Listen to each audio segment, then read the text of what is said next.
The Crystal Charter, Daughter of the Red Seal. Chapter 26. Maebe had boarded Sumine 3 and announced to Captain Hill that she would be in her cabin.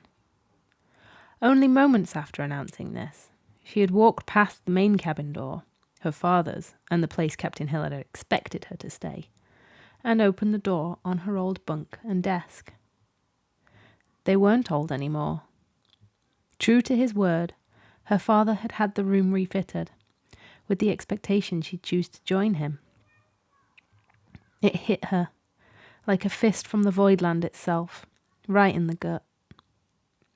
The desk was new, bolted to the floor and wall with a tiny locked cabinet for her inks. A large strip of leather was arranged with artistic precision up a beam of timber to hold any loose scrolls she may have brought on the journey to pass time. Her bed had the same dusky pink sheets she had in her bedroom at home, but smaller for her cramped bunk, with new carved storage tucked beneath. A painting of Elpis hung above it, a vivid oilwork of the castle looming over the colourful turbulence of the city. Swinging vines hung beside it on a geometric metal flame, beset with light crystals. He had brought a little piece of home aboard for Sumine 3 for her. The door closed as fast as she opened it, and she threw herself into her father's cabin next door. One glance at her new accommodation, and she slammed the shutters over his modest windows, the dim light allowing Maebe to pretend the room didn't remind her of him. I can't do this. In the first weeks aboard, Maebe had hauled all of her father's belongings out and stored them in her modest room until she could make some serious changes. They had arrived in the first port of Nemain, a bleak town filled with the black-spired architecture of the country, called Ultis. Maebe had borrowed a few of the ship's men, and the second Captain Hill had brought Sumine 3 to dock, she had claimed them on need of urgent business.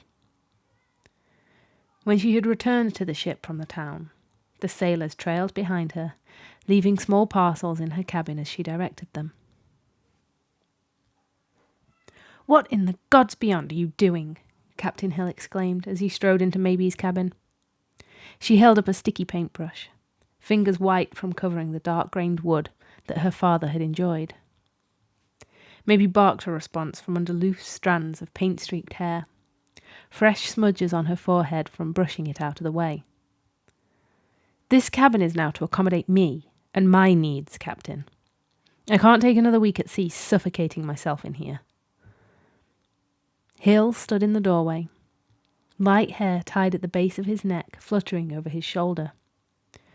Wind-chapped cheeks flushed with long-suffering bewilderment as he grimaced at the last Sumine, covered in paint, and ruining the fine wood on the largest cabin in the ship. "It's my ship," Maebe reminded herself with a scowl. "It's your cabin now, Miss Sumine." He almost read her mind. "Do with it what you will. See to it that you don't disturb any of the men with personal requests again. They have work to be about, collecting orders that your father set about, and chasing all over the town trying to find paint for your whims isn't their first priority." Captain Hill's cool-headed response was met with a snort from Maebe.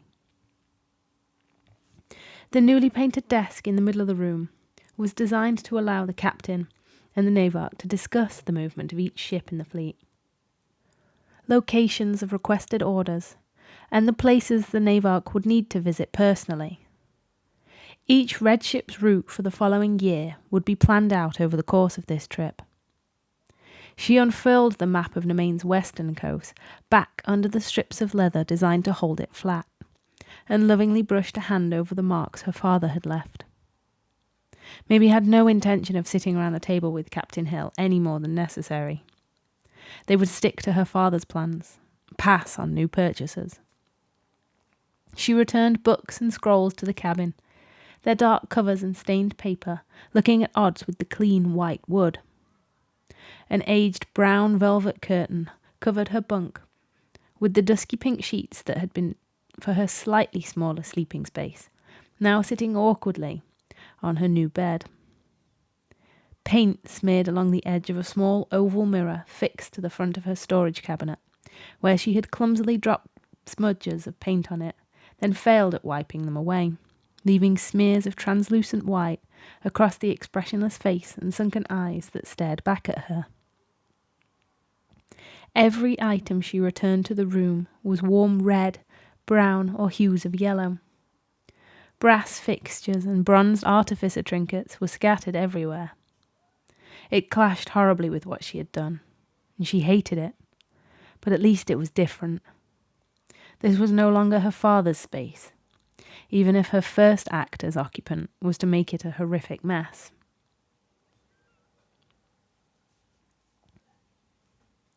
Six cities passed aboard Sumine 3, and a multitude of small towns between each of the major ports. Places of towering spires of black rock and huge flaming braziers lining the sweltering hot streets.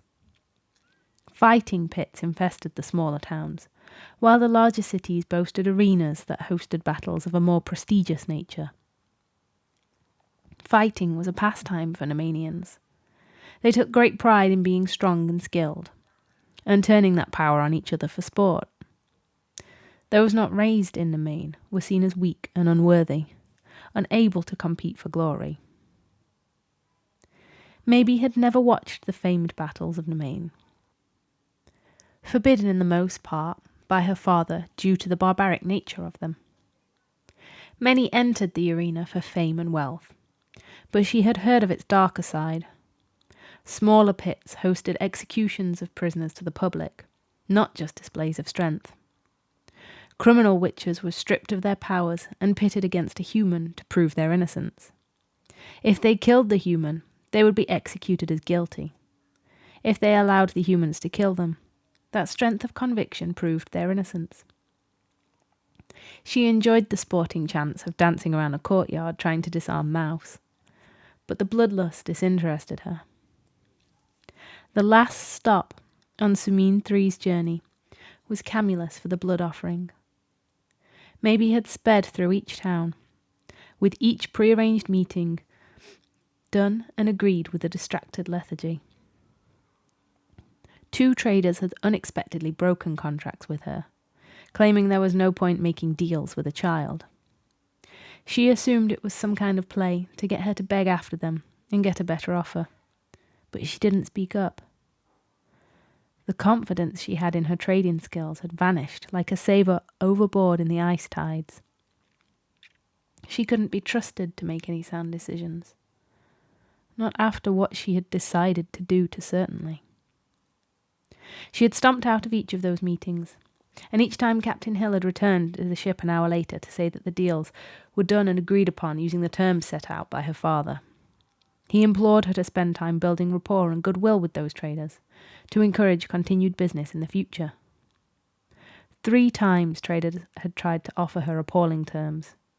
A small chest of orange gems on top of the usual payment of gold for several bundles of high-quality Naihu pelts was a terrible trade, but she agreed to it through clenched teeth and a too-firm handshake. Most traders wished to be paid with crystals harvested from the Green Kingdom, but as much as possible the Red Seal deals were paid for with gold. If the pelts hadn't been on the requests for the year, she wouldn't have agreed. The second offer of blue crystals, charged to keep vermin from crops, in exchange for war witch blades, was a huge annual deal, one she could ill afford to mess up. Maebe had been meeting with a witch from the town of Wayland for over an hour, and was close to making the final agreement, when her hand floated to the chain around her neck. A tiny pouch was tied to the end of it, hanging under her shirt and sheltering a black crystal from the world. Doubt had jolted through her heart, and the room felt as though it had filled with water. Everything seemed to go slower around her. Voices drifted in her ears as the slurred language she couldn't understand. How can I trust this is right? I can't do this. I shouldn't be here. I can't.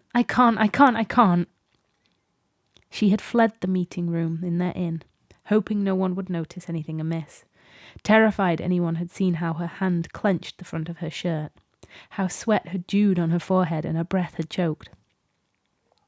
In her private room, she had drawn the curtains closed and sat in the dark, unable to sleep or eat. Fear conquered her mind, roaming at will and stamping of any sense of ease that was foolish enough to surface. After what felt like too soon and an eternity, Captain Hill had barged into her room, his lowered voice filled with rage. "What was that about?" I didn't feel like we could agree.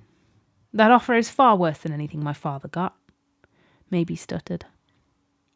She had sat on the floor, avoiding the chair or the bed. Captain Hill towered over her, blue-eyed scowl heavy under his sun-blonde hair and brow. "Of course it is. They are aware that the military requests war guild blades every year. Your father spent years building a close relationship with Theric. This was the best we could have hoped for. But you knew that, didn't you?" He snarled at her from his lofty height. "I did. It was just a momentary sickness. I'm not quite feeling well, and I couldn't trust my judgment." She forced a smile to her face and hoped her pallid skin would pass as some kind of sickness. Her hand was still clasped around the pouch at her neck. "Right." He exhaled heavily through his nose.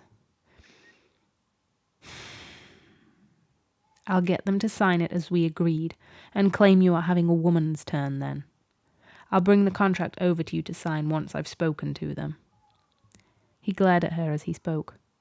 "Whatever this is, get over it. You have a duty to do. I don't mind stepping up in this circumstance, but I expected more from you, Maebe."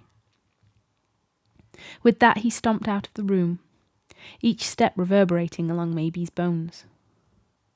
The final merchant, who offered her questionable terms, Maebe's hand had slipped without thought to her chest.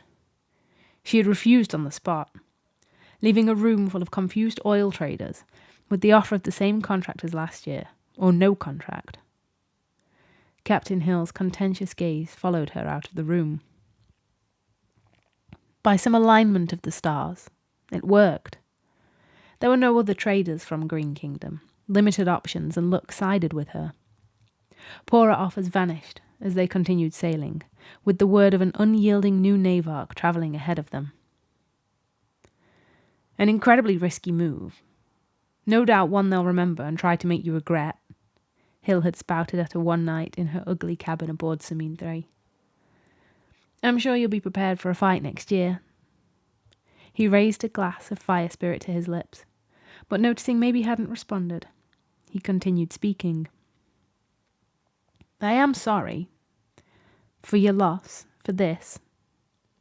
I realise it's a difficult task for you, and it's not ideal for me either.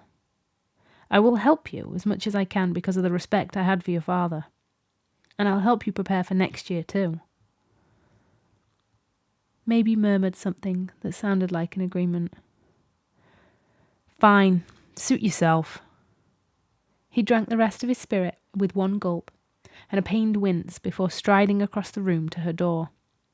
Hand resting on the handle, he looked back at Maebe. "I've seen how you were raised, and I know the work that you've put into learning everything as a daughter of the Sumine family. Your father was proud of you for a reason. Yes, it's not easy now, but in a few more years, you'll be a great trader. You've got the intuition for it. You demonstrated that with how you dealt with the wing whale oil traders." Then he left. Maebe grunted to herself. She had no intention of getting so lucky with her threat. She simply hadn't been able to face dealing with them. A wave of panic had caused her to flee. But instead of shaming herself, like she had with the blade merchants, she claimed a poor deal to cover her tracks. "I'm a failure to my father's name,"